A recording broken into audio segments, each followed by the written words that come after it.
লুকিয়ে লুকিয়ে চোরাগুপ্ত হামলা চালিয়ে যাচ্ছে। আপনারা দেখেছেন, সাংবাদিক থেকে শুরু করে ছোট শিশু বাচ্চা পর্যন্ত তাদের হাত থেকে রেহাই পাচ্ছে না।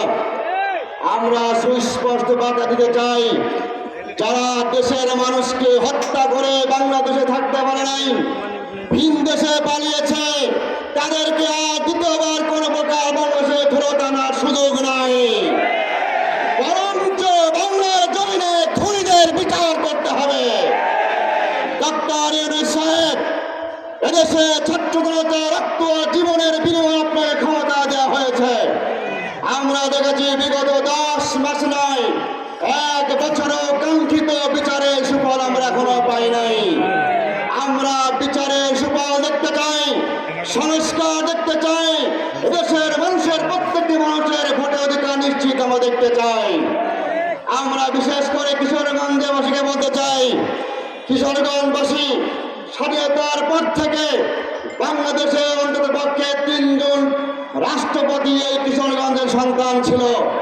কিন্তু দুঃখ পরিতাপের বিষয়, আজকে আসতে গিয়ে কিশোরগঞ্জের রাস্তার যে দুরবস্থা দেখেছি, তাতে করে মনে হয় না কিশোরগঞ্জে কোনো জনপ্রতিনিধি ছিল। আমাদের ধিক্কার জানাই, রাষ্ট্রের সর্বোচ্চ জায়গায় থেকে জনগণের বাজেটকে বন্টনের মাধ্যমে জনগণের রাস্তার সংস্কার করেন নাই। প্রমাণিত হয় আগামী দিনেও চোর বাটপার ধরে রাখলে জনগণের মুখর হবে না, হবে না, হবে না। এই জন্য ইসলামকে ক্ষমতায় নিতে হবে। এদেশের ইসলাম প্রিয় মানুষ, তৌহিদি জনতা, ইসলামী দলগুলো ঐক্য হয়ে কাছে কাছে আসার সুযোগ গ্রহণ করতেছেন। এই অবস্থা দেখে ইসলাম বিদ্বেষীরা, ইসলামকে ব্যবহার করে যারা ক্ষমতায় এগিয়ে যেতে পারবে, তাদের গাত্রদাহ শুরু হয়েছে। তারা ভালো করে জানে, ইসলামী জনগণ, ইসলামী দল, তৌহিদি জনতা ইসলামকে যারা ভালোবাসে, তারা ঐক্যবদ্ধ হয়ে একটি বাক্সে ভোট দিলে এই সমস্ত চান্দাখোরদের আর বাংলার জমিনে থাকার সুযোগ হবে না। অতএব আমরা স্পষ্ট বলতে চাই, আগামীর বাংলাদেশ ইসলামের বাংলাদেশ হবে ইনশাআল্লাহ। আগামী পার্লামেন্ট ইসলামের পার্লামেন্ট হবে।